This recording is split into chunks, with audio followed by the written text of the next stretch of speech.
আমার ছেলেকে 5 বছর হলো ভর্তি করেছি বড় হাফেজ করার জন্যে এবং ইমানদার করার জন্যে। যাই আমার ছেলেটাকে নিয়ে আসি গিয়ে।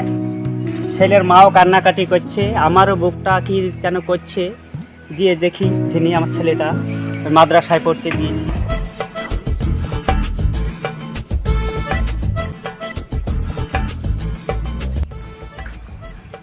আরে আব্বাজান না, নিশ্চয় আমার আসতে একটু দেরি হয়েছে, তাই আমাকে নিতে আমার আব্বাজান চলে এসেছে।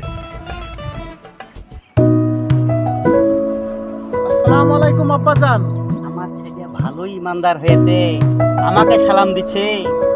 ওয়ালাইকুম আসসালাম। বাপজান, তোমাকে তো আনতে যাচ্ছিলাম। আব্বাজান, আপনাদের জন্য আমার মনটা খুবই ব্যাকুল হয়ে উঠেছিল, তাই আর অপেক্ষা না করে আমি নিজেই চলে আসছি।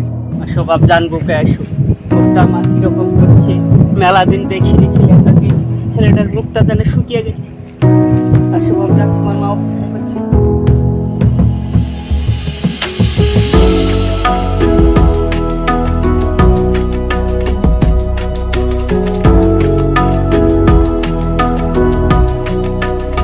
বাপজান, আমার তো পেশাব যেতেছে, আমি একটু পেশাব ফেলে এখানে দাঁড়াও। ঠিক আছে আব্বাজান, আপনি পেশাব ফিরে নাম তা আছে।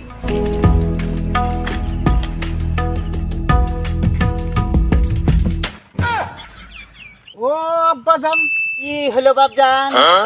ওই দিকে উত্তর দিক, ওই দিকে বসিয়া প্রস্রাব করতে নাই, কারণ ওই দিকে আমাদের মৃত ব্যক্তির মুর্দার মাথা দেওয়া হয়। ওই দিকে বসিয়া পেশাব ফিরিলে আল্লাহ নারাজ হবে। ছেলে আমার ভালো ইমানদার হয়েছে, কোন দিকে পেশাব ফিরতে হয় না ফিরতে সেটাও জানে।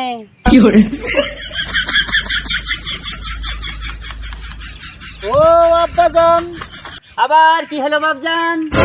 ওই দিকে পূর্ব দিক, ওই দিকে বসিয়া প্রস্রাব করিতে নাই, কারণ ওই দিকে আমাদের সূর্য উঠে। ওই দিকে বসিয়া প্রস্রাব করিলে আল্লাহ নারাজ হবে। ছেলে তো আমার ভালোই শিক্ষিত হয়েছে, এদিকে পেশাব ফিরলেও আমার গুনাহ হয়। আমার তো সহ্য হচ্ছে না, খুবই পেশাব চিপাইছে। যাই ওই দিকে পেশাবটা ফিরি গিয়ে, কেমন হয় গুনাহ হবে না। ও আব্বাজান, কি হলো বাপজান? ও আব্বাজান, ওই দিকে বসিয়া পেশাব ফিরতে নাই, কারণ ওই দিকে আমাদের পবিত্র কাবা ঘর। ওই দিকে বসিয়া মুখ করে পেশাব ফিরলে আল্লাহ বড়ই নারাজ হবে। বাপজান, তুমি ওই দিকে পেশাব ফিরিও না। শালি ছাওয়াল তো আমাকে পেশাব ফিরতেছে না, শালি ছাওয়াল মাইরে ফেলবে গো আমাকে। খুব সহ্য হচ্ছে না আর।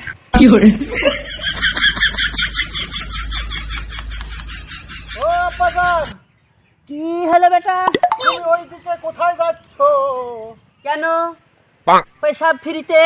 ও আব্বাজান, ওই দিকে পেশাব ফিরিও না, কারণ ওই দিকে দক্ষিণ দিক। ওই দিকে পেশাব ফিরিলেও গুনাহ হইবে। ও বাপজান, কি হলো বাপজান? ও বাপজান, আমার আর পাপ পুণ্যে দেখে লাভ নাই, আমার নুঙ্গিতি হইয়া গেলছে। no, no, no, no.